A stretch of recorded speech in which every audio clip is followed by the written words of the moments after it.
Sekian dulu untuk kali ini. Jangan lupa tinggalkan komen Anda, tekan butang subscribe. Malaysia kita punya, kita jaga sama-sama, cintai Malaysiaku. Bye-bye. Selamat pagi, salam sejahtera. Awal subuh ini kita dapat satu laporan mengapa Muhyiddin Yassin tidak dilantik sebagai ketua pembangkang di blok pembangkang. Saya boleh kata Muhyiddin Yassin ini digantikan.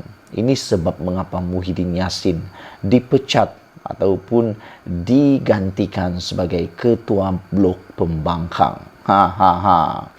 Sepatutnya Muhyiddin Yassin seharusnya menjadi ketua blok pembangkang kerana beliau merupakan pengerusi Perikatan Nasional. Walaupun ramai yang menulis dalam komen di konten saya sebelum ini, mereka katakan tidak semestinya pengerusi Perikatan Nasional ataupun pengerusi dalam satu-satu gabungan itu tidak semestinya menjadi ketua blok pembangkang. Saya boleh bersetuju dengan apa yang Anda katakan itu. Tetapi saya sudah kata sebelum ini, akan muncul konflik pada masa akan datang sekiranya pengerusi gabungan tersebut tidak menjadi Perdana Menteri. Bayangkan kalau satu hari nanti, ataupun bayangkan pada 19 hari bulan ini, kalaulah benar Anwar Ibrahim tumbang dalam undi percaya, siapakah yang akan dilantik menjadi Perdana Menteri? Adakah Hamzah Zainuddin yang dilantik menjadi Perdana Menteri? Kalau Muhyiddin Yassin dilantik menjadi Perdana Menteri selepas undi percaya itu, ataupun selepas katakanlah Anwar Ibrahim kalah dalam undi percaya itu, kalau Muhyiddin Yassin yang akan dilantik menjadi Perdana Menteri, bagaimana kedudukan Hamzah Zainuddin sebagai ketua blok pembangkang? Adakah beliau akan menjadi ketua blok kerajaan pula? Takkanlah Perdana Menteri tidak menjadi ketua blok kerajaan. Itu yang menghairankan. Itu yang akan menjadi isu, itu yang akan menjadi konflik akan datang. Itu masalah dia. Takkanlah kita nak lagi berulang konflik-konflik seperti itu. Dan saya pikir, hairan jugalah kan, kenapa Muhyiddin Yassin tidak dilantik. Adakah beliau tidak layak?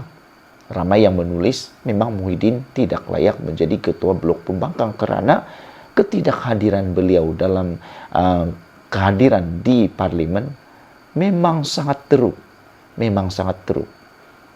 Saudara-saudara sekalian, walau bagaimanapun seorang pemimpin daripada parti Bersatu Perikatan Nasional, yaitu Wan Faisal, mendedahkan mengapa Hamzah Zainuddin pula yang dilantik menjadi ketua blok pembangkang dan bukan Muhyiddin Yassin.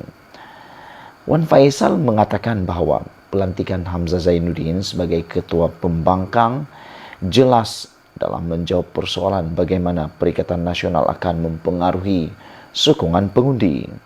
Beliau mengatakan bahawa Perikatan Nasional mahu seseorang yang mempunyai keseriusan dan pengalaman mendalam dalam kerajaan.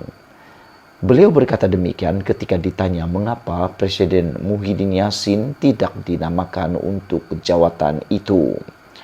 Beliau mengatakan Muhyiddin mempunyai ciri-ciri menjadi ketua pembangkang. Dia yang paling berpengalaman daripada semua. Tetapi Hamzah menyatakan bahawa Wan Faisal mengatakan bahawa Hamzah Zainuddin mempunyai enigma tersendiri mengenai sama ada Bersatu akan melihat Hamzah sebagai pemimpin masa depan parti itu. Wan Faisal mengulas bahawa Hamzah Zainuddin berada di atas dari segi pemimpin kanan. Ketika ditanya atau diminta menjelaskan peranan Muhyiddin sebagai calon Perdana Menteri, dia berkata, parti itu akan menunggu pemilihan parti. Kita akan tunggu siri pemilihan parti. Tetapi setakat ini, dia adalah ketua dan calon Perdana Menteri kita, katanya. Pada 10 Disember lalu, Perikatan Nasional menamakan Hamzah yang juga ahli Parlimen Larut sebagai ketua pembangkang. Muhyiddin pula dilantik sebagai Ketua Ahli Parlimen Perikatan Nasional dengan Abdul Hadi Awang daripada PAS sebagai timbalannya. Wah, ini memang menariklah. Memang menarik sebab Perikatan Nasional dulu ketika menjadi kerajaan menyenaraikan lebih daripada 70 menteri ataupun 70 orang ahli kabinet di dalam kabinet Muhyiddin Yassin. Dan apabila mereka menjadi pembangkang pula, muncul lagi senarai-senarai jawatan-jawatan yang luar biasa. Senarai jawatan yang memang pelik-pelik. Pelik-peliklah saya menggelarkannya, ya pelik-pelik. Karena waktu Muhyiddin Yassin lah menjadi Perdana Menteri, penasihat-penasihat, duta-duta khas dan sebagainya dilantik. Kali ini ketika dia menjadi pula pembangkang, ada pula dilantik semula seperti ketua ahli parlimen dan juga timbalan ketua ahli parlimen. Adakah nanti muncul lagi jawatan-jawatan baru, jawatan-jawatan yang mungkin akan dibuat susulan daripada gerakan-gerakan seperti ini? Saudara-saudara sekalian, apa yang lebih menarik juga apabila sebelum daripada kenyataan ini, Wan Faisal juga menafikan akan berlangsungnya langkah Sheraton. Saya secara pribadi sebagai pemerhati politik, peminat politik yang ada di Malaysia, saya tidak percaya langsung dengan janji seperti ini. Walaupun langkah Sheraton ini telah berlaku dan telah dinafikan oleh Wan Faisal. Beliau berkata sebanyak 3 kali, tidak, kata Wan Faisal. Dalam satu wawancara, Wan Faisal mengatakan dia tidak rasa langkah Sheraton akan berlaku lagi dan beliau kata ia hanya mesti dihapuskan. Langkah seperti ini harus dihapuskan, kata beliau.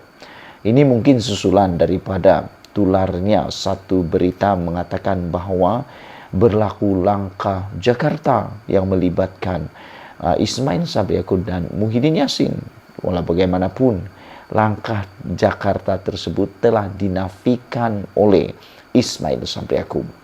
Ismail Sabri Yaakob mengatakan ianya tidak benar dan beliau telah memulakan langkah undang-undang.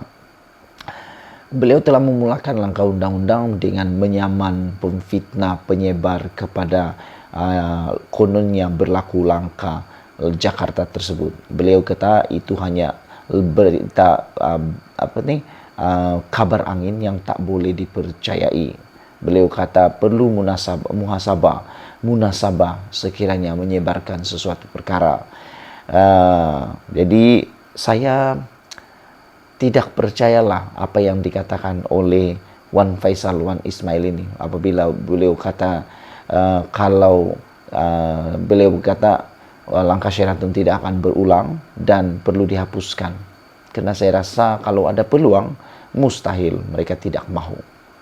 Kalau bagaimanapun kita harap itu tidak akan berulang lah. Sebelum kita berpisah, sila tinggalkan komen Anda, tekan butang subscribe. Tekan butang subscribe itu percuma dan Anda mendapatkan isu-isu terkini daripada channel saya ini. Sekian dulu untuk kali ini. Malaysia kita punya, kita jaga sama-sama cintai Malaysiaku. Bye-bye.